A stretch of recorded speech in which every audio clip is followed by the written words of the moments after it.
Hello, my name is Namin Molol. I am the founder of Kalem Agency, and at the same time, I am the General Director of ITEF in Istanbul International Festival. We have a guest from Australia, an author, and I just mentioned to her that how less the number was when we first started with the festivities, and that we are now hosting this festivities with more and more participants today or tonight. The weather is beautiful in Istanbul. For those who are listening to us in Istanbul, and I thank them very much that they join us with our literature festivities above the clouds. Ayça Çakmak is our moderator. I've been following her for a long time, also on social media. I like our discussions about literature with her. Today she is our moderator for the first time. She's very much excited, but I'm very sure that he will do a great job. So we should just relax. Morris' book, when I saw it, when it was launched on the Frankfurt Book Fair, maybe 4 years ago, everybody was at the exhibition, during the parties, everybody mentioned how big this book will become, and also Pegasus published this book in Turkey, one of the biggest publishing houses. It reached millions of numbers all over the world. I don't want to keep talking for a long time. I would like to leave the microphone to both of you. Maybe we'll have questions from the guests watching and listening to us. Thank you very much. And now we're listening to you in a very excited way. Hello, hello, hello, beautiful people who are going to join us today. It is a daytime here, but hello to Heather Morris, to Melbourne in this evening. Thank you very much for accepting our invitation, and thank you very much for accepting my moderation. I'm a very good reader of yours, and I'm a huge fan of your both books. Thank you very much for being with us today. It's a great, shiny and sunny day today in Istanbul, and several times I'm telling the same thing, but I'm really super duper excited to have you here. Not only because you are a bestseller writer, but also the story after these books, behind these books, are really very charming and interesting, and I'm really very impressed. That's why I'll probably do lots of polls today, but I beg your pardon in advance because you know, it's not happening every day, seeing a bestseller and trying to ask dozens of questions in a little time that I'll have. Thank you again for in the beginning for being with us here. Oh, look, thank you. I'm delighted to be talking to you. And I'm jealous that you have beautiful sunny weather. in Melbourne today, it has been very cold, very wet and very windy. So you enjoy your summer and I will tolerate my winter.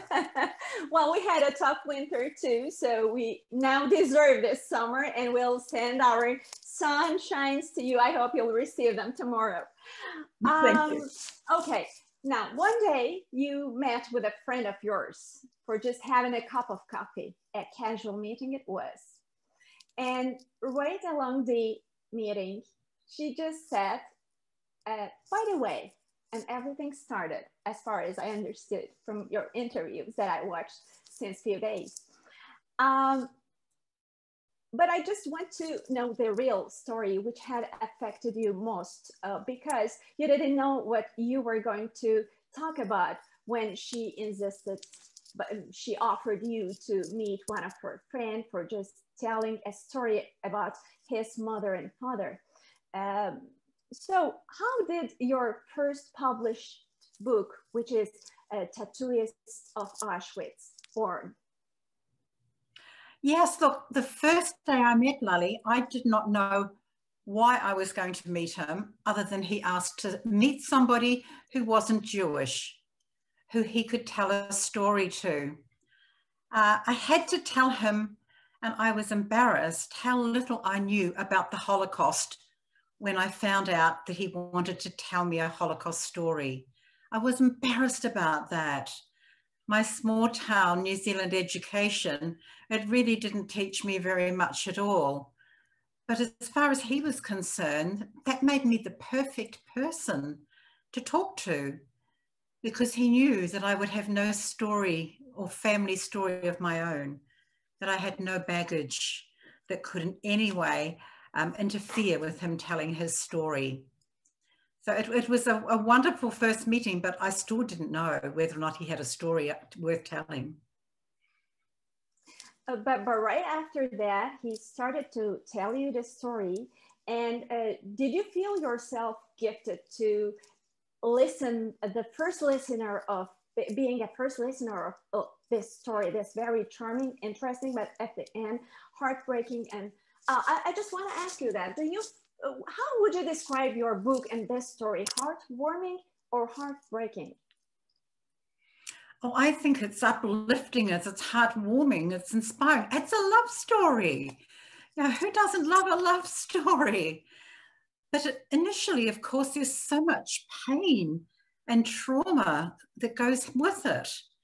And for me, in telling his story, I had to find that balance between all those beautiful moments of love and friendship, not only with Gita, but with other prisoners, and just find them in amongst all the evil and the horror. And it wasn't hard to do, because Lally remembered the beautiful times more than he remembered the horrible times. Yeah, that is his attitude, maybe. I read your book from English copy, actually, and I found out that the words and the telling of the story is so pure, so clean, and so frank, but a little bit avoiding from the pain, because our brain is something like that, for just covers the pains and puts in somewhere else and tries to remember all the happiness. And I can see that happiness was much dominant in your book, other than the other books, like other samples regarding to Auschwitz concentration camp and the movies also. So this was, I think, the main difference from the others. The pain was not dominant, it's totally recessive, and the hope and joy and love was dominant a lot. So was that what you really felt at the first moment when you met with him, or it just came back afterwards? Oh, not at the first moment, no. You've got to remember, Lally was grieving terribly the loss of his wife, and he was all about the pain. But his pain was this immediate pain of the death of Gita.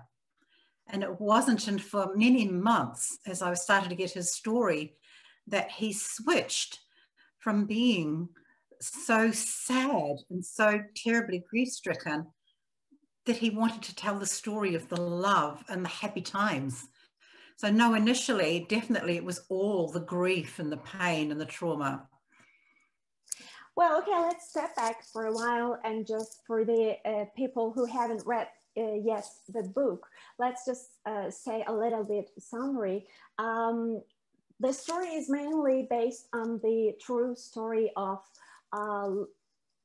commonly known as Lally, a Jewish Slovakian young man who transferred to Auschwitz-Birkenau concentration camp, and he turns into a tattooist over there, which means that he had to tattoo some numbers as a mark to the other people who transferred to the concentration camp. And right after that, nobody was a person, but a number, an asset with a number, let's say. So maybe this was called a sort of affiliate with enemy or with the torturer. But in this way, he had chance to help many other people to survive as well as his survival. And he got the love over there, love of his life. So this is the summary, is that correct? Oh, absolutely. Yes, a man from Slovakia who became the tattooist in Auschwitz. But it makes it all the more incredible if I tell you, before he went to Auschwitz, Lally considered himself a playboy. Had lots of girlfriends, he told me. He was all about love them and leave them. And that made it all the more incredible that he could then sit in his apartment 60 years, more than 60 years later, and tell me that the day he held the arm of this young girl who was dressed in rags and her head was shaven, and he looked into her eyes and he knew in that second he would never love another. And that's how he told me the story of his meeting Gita. Now, being the tattooist made him a privileged prisoner. He had certain privileges that people who had special jobs only had. And his main privilege was that he could be anywhere in the camps and not get threatened or questioned by the Nazis, because his job took him throughout Auschwitz and Birkenau. That was his main privilege. And that then gave him that access to be able to run a black market. Yeah, he was naughty. You know, he did run a black market with local villagers and get food, particularly food. That was currency. As he said to me, girls working in the Canada, where they would go through the belongings of the prisoners coming in, they would give him diamonds, rubies, money. He said, but what good is a 2-carat diamond? It won't keep you alive. It won't keep you warm. And so for him, a loaf of bread or an extra blanket was worth a diamond, a ruby, whatever he could get. Medicines, even. Medicine. Yeah. Mm-hmm. Yeah. Well, to me, he had no choice but work, because he was confirmed as a tattooist. He wouldn't just, he wouldn't reject that. I don't want to be a tattooist, because, okay, a friend of his or a person who saw his name was Pipan, I think, just offered him to be a tattooist as a helper to him. But right after that, he had no other choice. He had to do it. But it was a sort of leak in a rock, so that from that leak, light came in, and he had chance to do all these, not planned, but he did it. And he was a value for Nazis, because he spoke several languages, and he was a virtuous man, maybe, but because of this, he knew several languages, which helped him a lot. How was that happen? I mean, how did he learn these languages and the education before concentration camp? Do you know it? Because I couldn't get that info. Yeah, here's the thing. And, you know, I get embarrassed when I go to other countries, like meeting you and hearing you talk so fluently in English. And I suspect you might talk another language or two as well. So many people in Slovakia, and I'm currently writing a book right now about 3 sisters from Slovakia. Yes. Yes. They were just young girls. Now, because of the location of Slovakia, at one point, even when Lali was born, it was part of Hungary. Mm-hmm. So naturally, they learned Hungarian. Their nearest other neighbor was the Ukraine. Mm-hmm. So Ukraine, Russian was a given. Mm-hmm. They were on the border with Poland. And so Polish was easily understood. And when it came to his learning German, his previous employment had been for a big international company called Bata. Mm-hmm. And he was in the import-export part of that company. And for there, he did a lot of work with the Germans. And so he learned German as well. Mm-hmm. So, and of course, he spoke Yiddish. And for so many of the Jewish people coming in from other countries, that was one language which they all could connect to if they spoke a little bit of it. That is correct. Yeah, yeah. Well, but still, he was a natural talent, I think. I mean, learning a language is not really so easy. So he was a natural talent, and this talent just flamed the others also. It's great. As you mentioned in an interview where you were asked, what was your first memory of being an author? You're telling that you wrote your first stories on a cheap exercise book for your son, just to read him, and your husband was illustrating. From that time to today, maybe it took for a while that you came out as an author, but you started like that. And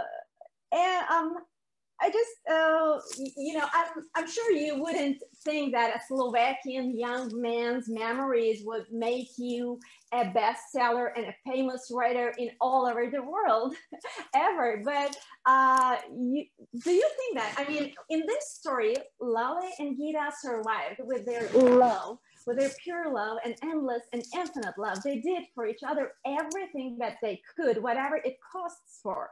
And they stood up together, and they just had great support to each other when the other fails. Is that has a connection with your survival as an author? Look, I've come to being actually, I don't call myself an author. I struggle with that term.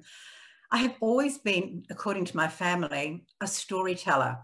Mm-hmm. And even as a young girl, I was often getting into trouble because I would always tell stories, and I'd take one little tiny thing that happened. And given that I was growing up on a farm with just 4 brothers and a whole bunch of cows, but I could take something that happened and I'd spin a story around it. And I never took any notice of the fact that I was doing it. I just did. But when it comes to hearing stories, I think I listen well. Mm-hmm. Because you listen, you hear. And that's how you can tell stories, because you have to listen to them first. And I loved sitting and listening to Lale. I never took notes. I never recorded him. I just listened. And that's how I got his story. You just listened and you just returned back to your home and wrote it down the same day? Yeah. Is that what happened during this book? Exactly. Because when I'm sitting with him talking or listening to him, he could tell I was listening because I wasn't distracted doing anything else. Mm-hmm. And the more I sat there and just listened to him, the more he spoke and the more relaxed he became. And we had these 2 lovely dogs of his as well that mm-hmm. provided that companionship for both of us. And I can't overestimate how much those dogs played a part in helping Lale tell his story. Whenever he would get distressed often, particularly when he decided that he was going to tell me a story, because his doggies liked me. And when he got too upset and distressed and I would see him, the tears would fall down his cheeks, he would just reach down and he would start stroking one of the dogs and they would soothe him.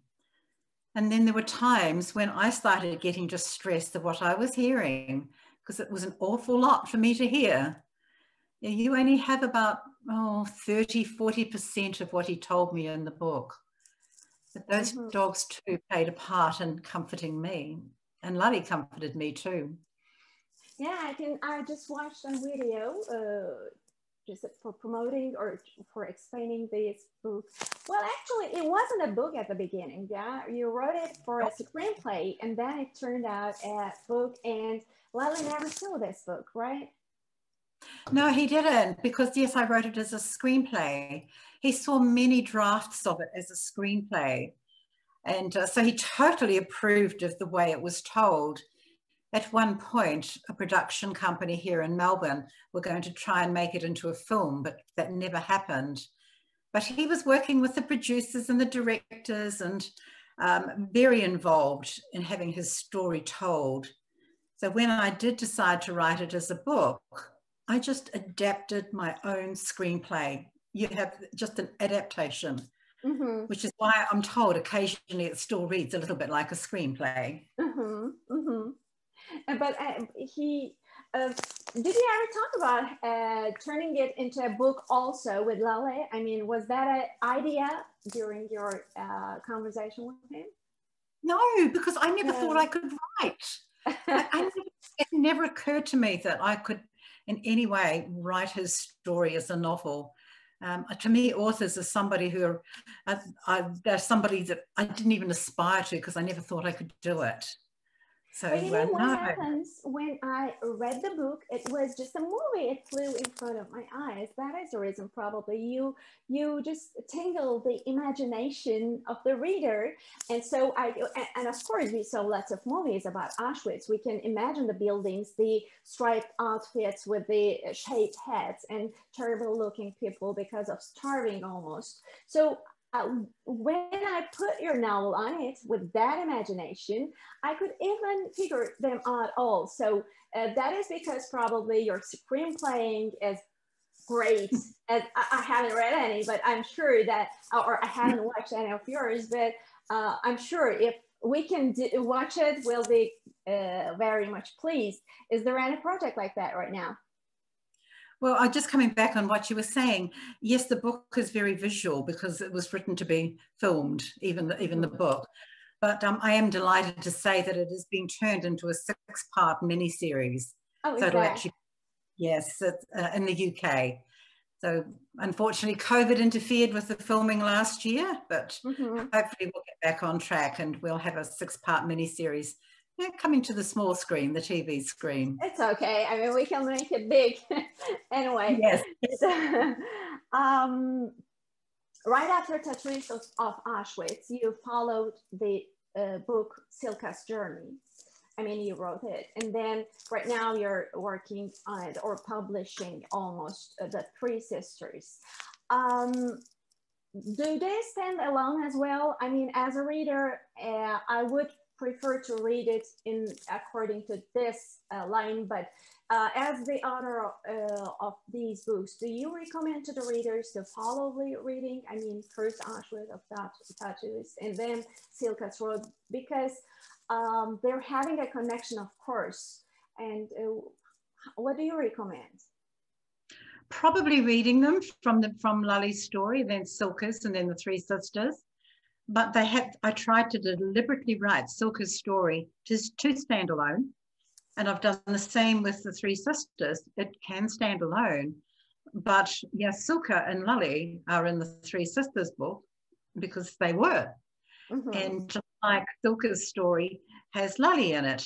I was talking in New Zealand, just before we went into lockdown at a talk there. And somebody said to me there in the audience, I read Cilka'n's story first and it didn't matter. So it doesn't matter, but I think you'll understand it better if you know about Lali and Gita and where Cilka was in their lives. Okay, yeah. I'm horrified a lot what had happened in Auschwitz in a very recent past. Although I don't have a even distant relation, I can feel what had gone over there. Actually, humanity failed in many ways because of Hitler, Nazis, and Gestapo, and it was a concentration camp. Right now, we are in a pandemic, and we are complaining about sitting at home for not doing the things that we're hoping to do. 6 million people almost died and tortured in Auschwitz and in the other concentration camps. Do you think it was really possible to give these feelings? I mean, it is a love story, of course, but a love story which was seen by a concentration camp. Do you think because it is consisting Lali's words and Lali's telling style, we are it's happening that we can understand the feeling more other than fictioning and creating a sort of book. I mean, because it's a fiction, of course, but it is a fiction from first-hand testimony. So do you think it is just because this book has a fan, this much huge fan, and all over the world? The reason it's called fiction is because I would not write it as a memoir. My publishers initially said that was how it should be written. And when I tried to write it that way, I did not like it. I could not have the conversations and all those dialogue that, of course, I'd written in a screenplay. You've got to have it in a screenplay. And I'm very, very grateful to them that they eventually said to me, after many attempts of me writing it as a memoir, as a biography in the third person, that they just said to me, oh, for goodness sake, go away and write the book that you want to tell. And so that meant, yes, having to write it and call it fiction because I put conversation in there. Mm-hmm. It is Lali's story. I created one thing only in that book, only one thing that he did not tell me happened, that I made happen. And that is a very brief scene when the Allies flew over Birkenau in 1944, late 1944. And all the prisoners ran out and were screaming at this plane that is flying so low. It's actually photographing them. And they ran out screaming, drop the bomb, drop the bomb. Mm-hmm. Now, Lali and Gita were not together, but in the book, I put them together. Mm-hmm. That is the only thing that I've created. But as soon as you create something or you write dialogue and conversation that you don't have exact recordings for, then you can't call it a memoir. Yeah. But I'm perfectly happy with that. Now, with regard to the part of your question about how do we feel now, given that we're all living, and in some cases almost imprisoned in our own homes, does it help us relate to the horrors of what they lived through? Of course, yeah. No, not really, but maybe, I don't know about you, but I have struggled being locked in my own home for 24 hours a day. It hasn't been easy, and I've had Netflix and all the food and all the wine that I want. What? But so there's this little element of, yeah, we know when our liberties are taken away from us. Mm-hmm, mm-hmm. And we can feel a little bit about what it must have been like to lose some of your liberties, because I think everyone worldwide has lost liberties at some point in the last 12 months. That is correct.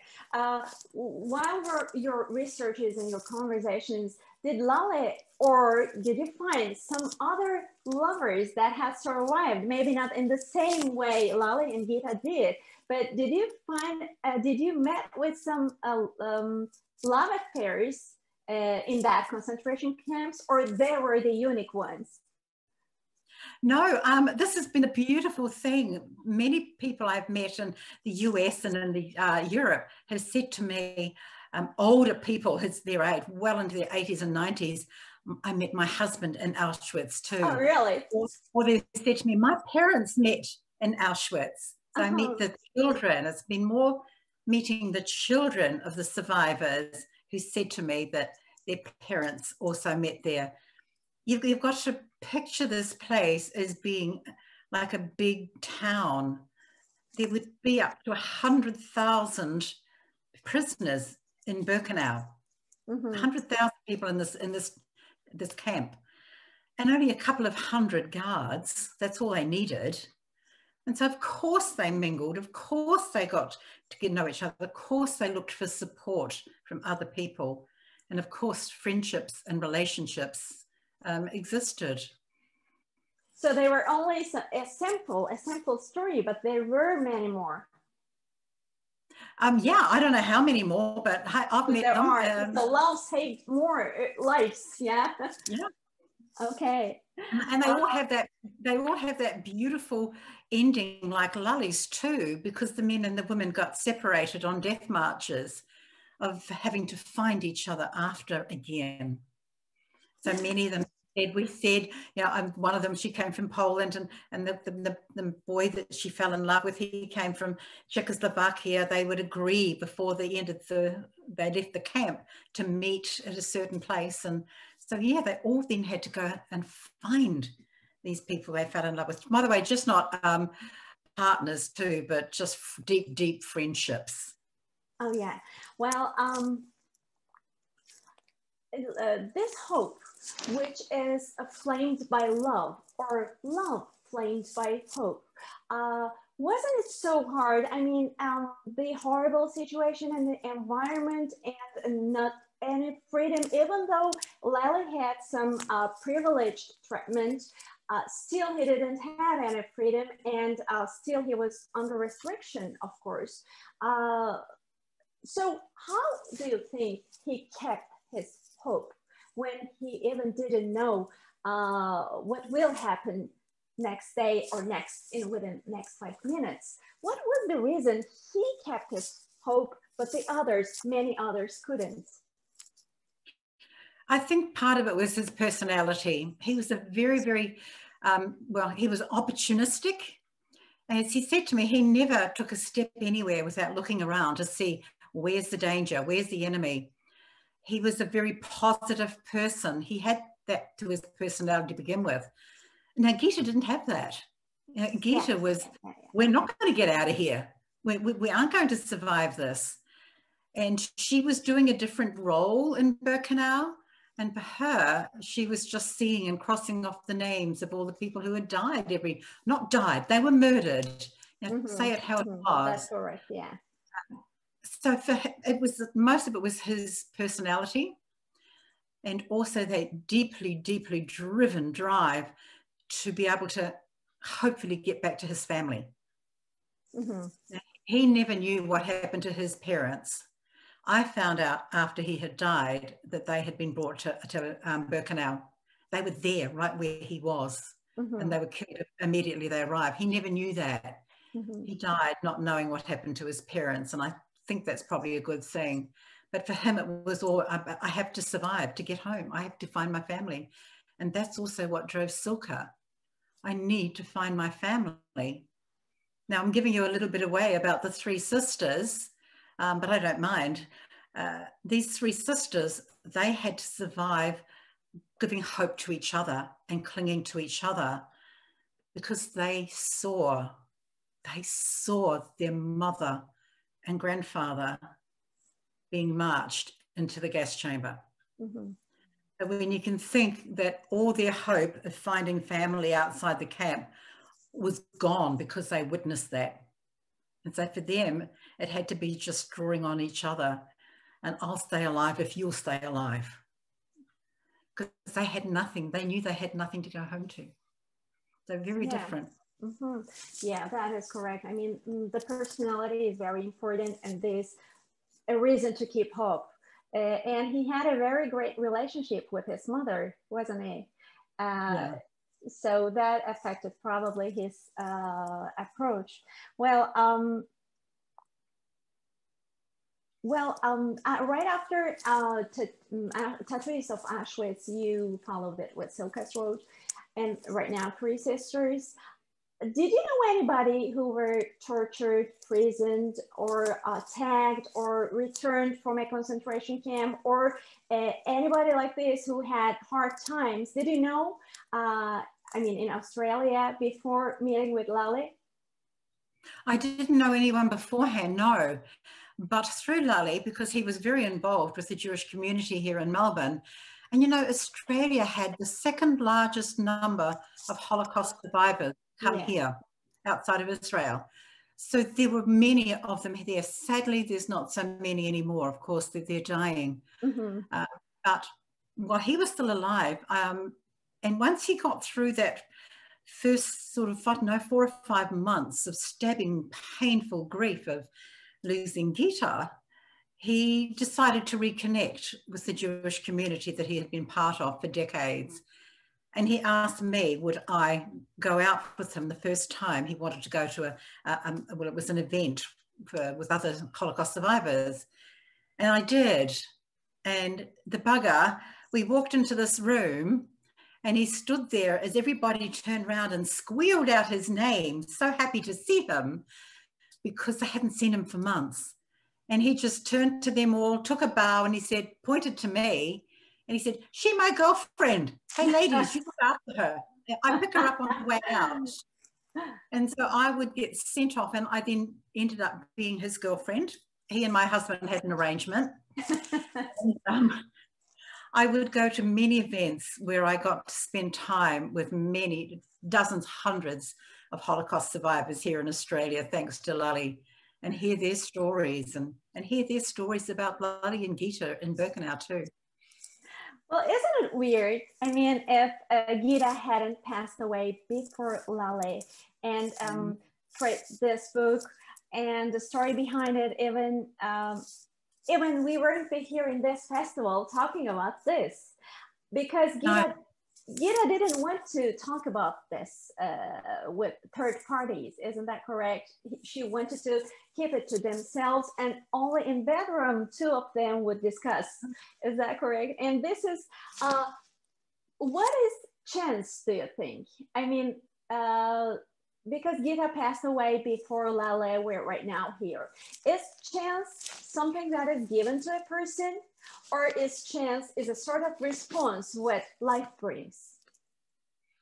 I think it just happens, and you're quite right. If he had died before Gita, this story would never have been told. And there's a good reason for that. One, Gita would not talk about it, like you said, other than between the two of them. And their son had to learn about their relationship and about their time in Auschwitz-Birkenau from reading this book, because they didn't share very much with their only brother. So he would never have been able to tell the story because he didn't know it. So yes, the story would have died with Lale. So with Lale, yeah. And it is a chance for us to learn all these and try to resist right after now. I mean, it is a sort of humanity duty for us learning all these and resist it. In any place of the world, these things are happening, maybe not in a concentration camp, but in a concentration, many people are struggling in great suffering. And by these sort of stories, we will be able to understand or try to understand, well, it is a novel, it is a literature sample, but nowadays people are learning history from literature, and history has a root which is story. So history is a story itself, and you did a great job because of this, and this was a chance to learn it. Right now our duty is following this chance and trying to get rid of all these sort of things that are happening in this world, in this beautiful life. Isn't that like that for you? Yeah, historical novels, according to my publishers in London, are now the largest selling genre of book. They're coming out every week. There's new historical fiction novels coming out. And I think that can be only a wonderful thing. Yeah. I never particularly liked history when I went to school. I thought it was very dour rather, and I never really took much notice of it. But if I read a historical novel, I find I actually learn more, I retain more, I remember more. Yes, we must have the academics and the historians. They tell the big picture. But by telling Lale's story, I told just a one-man story of the Holocaust. I did not tell the story of the Holocaust, just one man's. But that one man's story, as many, many, many Holocaust survivors have said to me, telling his story, you've told my story. And that makes them feel very, very happy that their story has been told through Lale. And I get welcomed into the Jewish community wherever I go around the world. I'm invited to synagogues and Jewish community centers and all kinds of different Jewish groups and communities. And I'm so, so thrilled by that. I read your book in a heartbeat. And at the end, I was in hot tears, actually. It was a bitter end for me, really. And at the end, there was I just found out that I have a son, and there was a passage of Gary Sokolov. The book is just a little bit far for me. That's why I'll just tell what I remember. He's saying that one day he comes to home and sees that his mama is just collecting the belongings, and because they had to move from their home for some reasons, and his mother was singing and packing, and he was just like, okay, they just broke down today, and how come my mother is singing? And just asked this question to his mom, and she said that if you would live for years not knowing what will happen after 5 minutes, nothing can collapse you. So you have your joy inside you. So it is correct for all of us. None of us knows that what will happen within 5 minutes, but none of us are having that joy and just can't overcome the things that are happening to us in bad way, in negative way, I mean. So this means that after years, Gita looked more like Lali. She just transferred the feelings of him and she became a joyful and more happy person. Is that correct? Oh, absolutely. She was this very social and this very beautiful, you know, woman who Lali, every photo I seem to have of the two of them together, there's Gita looking happy and beautiful and Lali's just looking at her. It's like he can't take his eyes off her. But yes, she did. She then became, we are going to create a family. We are going to have a good life. And that was because they made a promise the day they got married that the best thing they could do for all of the people who had not survived was to have the best life they could. There was no point. They both agreed on them trying to live in the past and not live a good life that would not honor all the people who sacrificed their lives. And they were thinking initially just about their families, but Lali said as time went on and they learned more about the degree of the Holocaust, it became about everybody who didn't survive. They had to live a good life or the best life they could. And yes, that included Lali's business going bankrupt. And he went from having a big house and cars and everything in the home. And Gary was a teenage boy and he had to come home and it was all being sold. It was being taken away from them. But it didn't matter to Lali and Gita because they had each other. To them, that's all that ever mattered. He then went and he went and built another business. He went and built another business and got successful again, but that was just Lali. Well, love is very important nowadays too. I mean, it was always important and it's important. It's maybe even more important now, but in this pandemic, we have heard that many couples are divorcing instead of holding each other. Well, time is not easy, of course. We are, our freedom is taken, we can't do whatever we want, etc. But we're not holding each other anymore. And we are watching movies that are consisting love and endless loves, and we are reading books, but we are not keeping a sort of pace to love anymore. Do you think this book came to you, this story came to you for a reason? It's sort of destiny part, whatever. But did you find your purpose of writing this book? Look, the Jewish people I meet, they have this wonderful phrase, and I'm not going to try and say it because they say it in Hebrew, and my Hebrew is non-existent. But to them, it translates to Lali and my meeting was meant to be. It was preordained. It was always predestined. It was meant to be. In terms of how I have to now take the responsibility of telling his story and be so grateful to people like you who give me the chance to be able to continue to talk about it. Because only in talking about it do we keep not only Lali's memory alive, but the story of the Holocaust alive.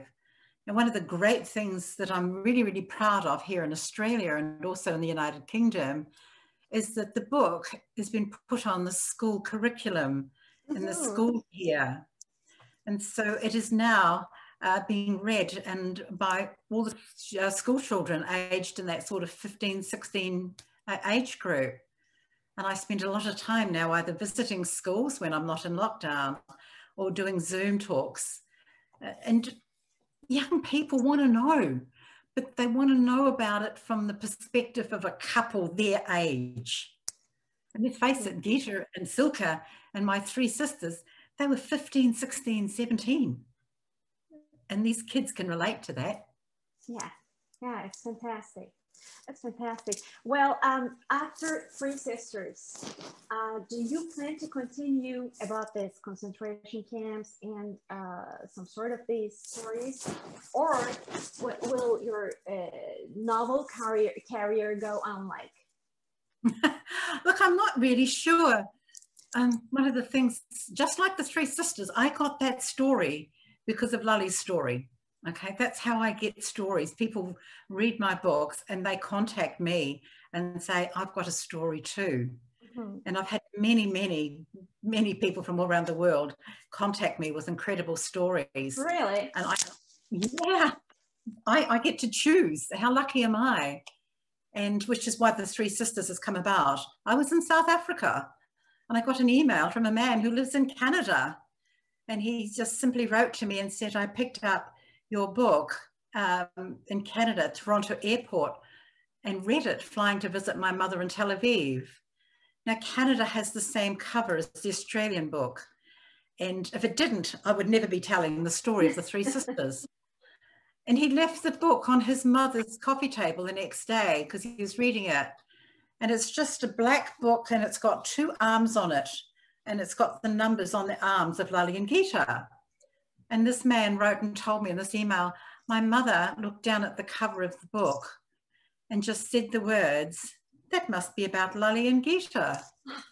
She saw the number on the girl's arm on the cover of the book. Wow. Then she looked at the number on her own arm. It is 3 away. And her sister Sibby's was 2 away. And she knew by looking at that cover who the book was about.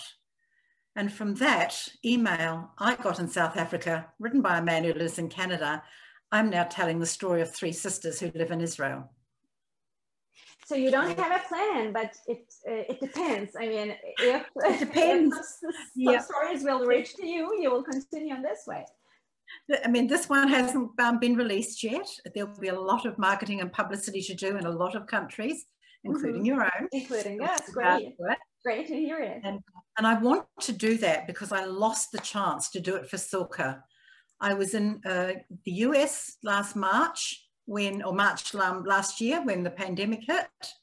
I was meant to spend the next months of May and June in Europe talking about Cilka. Couldn't do that. I want to now get out and promote the 3 sisters. So please, everybody in Turkey, do the right thing and stay safe so I can come. And then there's work to be done on the mini-series. I'm the script consultant for that. So I'm not writing it, but I am the consultant. And when they start shooting that, I will be involved in that. So I'm going to not pin down the next book at this point.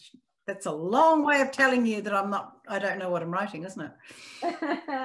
Well, we were waiting for the new ones, maybe from different geographies. It's going down in everywhere, these sort of sufferings, just in Middle East, in Europe, in Africa, in all over the world. And what will world turn to be in the common future, we don't know. So it is good to hear these sort of stories because probably will, and a historian told me that, I asked her if history repeats, and she told me that, she answered as, it repeats if you don't take the lesson.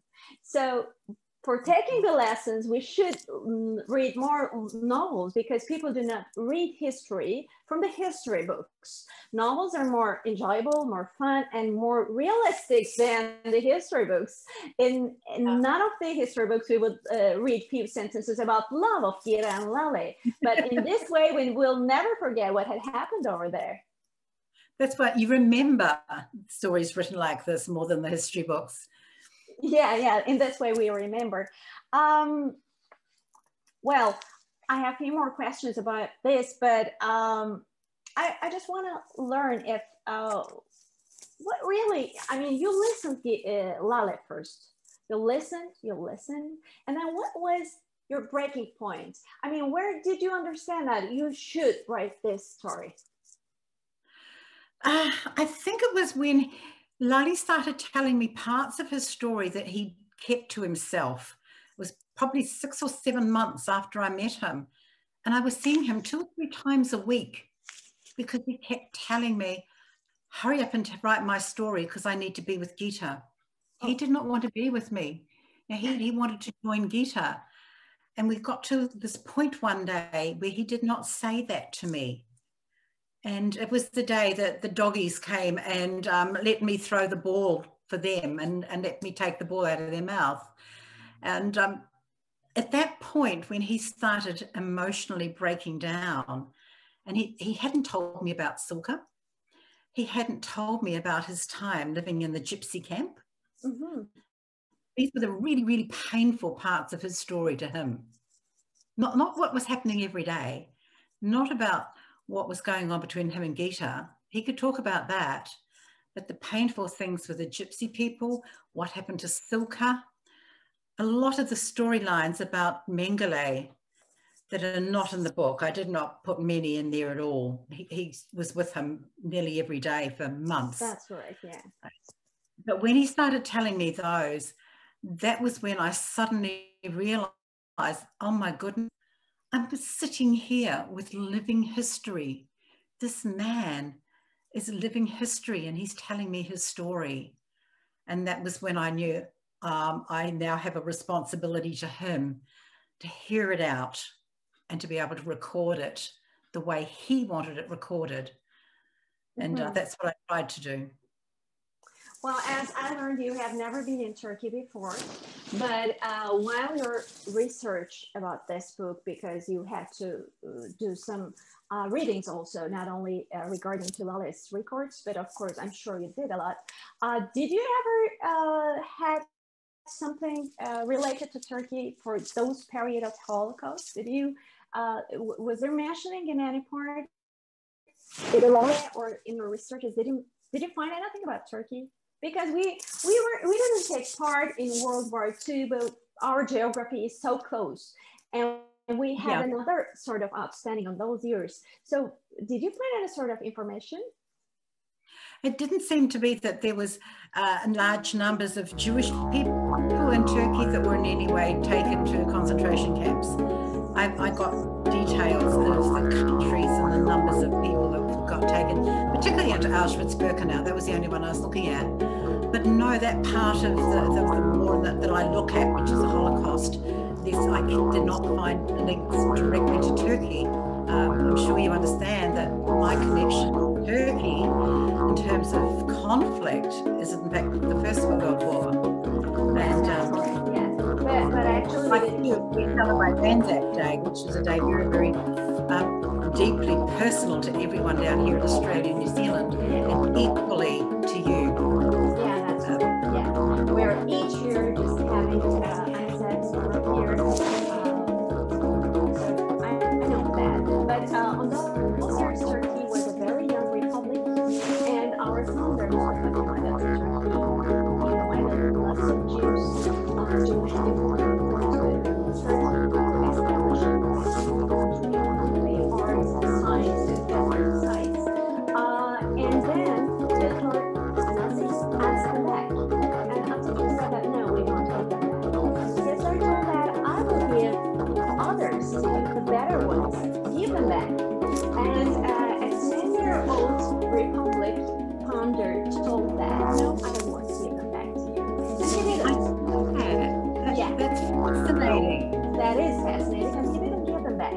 And we established our arts, our science, our medicine, our that knowledge actually today in the modern days. Yeah, it is very interesting because we didn't take it part, but we did have Jewish people at that time in Turkey too, and many of them was hidden in Anatolia and didn't send to concentration camp. Not only the ones who came here with an invitation, but the others who escaped didn't send back also. So it is something interesting and something a little bit cheerful for us for not being a part of it, at least on those days. I was just excited if you had seen any sort of information in the history about this. Something tells me there will be some amazing stories because of that. I'm not sure how well those stories have been told of them being hidden, the Jewish people being hidden, and the people who took risks to hide them. I mean, they're the stories. They're the stories I love to tell. Yeah. I'm sure there are told ones and untold ones. Yeah, the untold is even the bigger part of the glacier that we can't see right now. I'm seeing Marmy, and she appeared, which means that we are running out of time, I think, right? time is gonna finish here, but it was lovely and grateful for this conversation. Really. Ayça, benim aslında gelme nedenim şu. Ayça, the reason why I pop up here again is that we have an email from Germany, because I'm a literature agency, and the legal rights, publishing rights, just I'm now talking about an agreement which also supports me to sell Heather Morris's books, because Fish is in the legal department of the Istanbul University, is also one of the descendants of people coming and escaping from Germany, Nazi Germany. Thank you very much, Ayça. I know you were very excited, but it was very happy to listen to you. I'm sure if I wouldn't pop up, you would keep talking with the author for many more hours. That is correct. And I think one of your biggest dreams right now is to travel to Australia to meet the author and maybe have a dinner with her. Should we do that all together? What do you think? Yes, please. Or maybe it's easier for Heather to come, because she would be traveling maybe alone or with her partner or husband. We would have a dinner along the Bosphorus. Thank you very much for your time, for your effort, for your excitement. Thanks a lot on this Saturday evening. Beautiful weather for all these people listening to us. I have some last words, Narmin. I have some last words. Very short, please. Oh, pardon. Very short. Thank you. In here, we have a saying. Commonly, we say that people don't die when they pass away. They die when they're not remembered. And Emily Dickinson just wrote a poem just connected to this as well. She says, a word is said, a word is dead when it is said, some say, but I say it just begins to live that day. With your words, with your spectacular book, Gira and Lavle will live forever, I'm sure, over the clouds. Thank you very much for your all efforts. Thank you. And look, saying bir tane çok dinleyicimizden bir soru var ve one of the listeners is asking a question. I think it's important. We have to. Lale is putting books along a shelf when he is entering the place. Is this a fiction, or did Lale really place the books on a shelf when he was entering the place? They are talking about books placed in a shelf. I don't fully understand. Lale Praktör'ünü bilmeden. Before Lale knew the Proctor, his mother is replacing the clothes with the books. Did this really happen? Or is it a fiction? It did. No, that really happened. He loved books, and his mother loved them more than he did. And she felt that he needed to have books for comfort, that he could find comfort in reading with his not being with his mother. So yes, that was her thing, to put books in.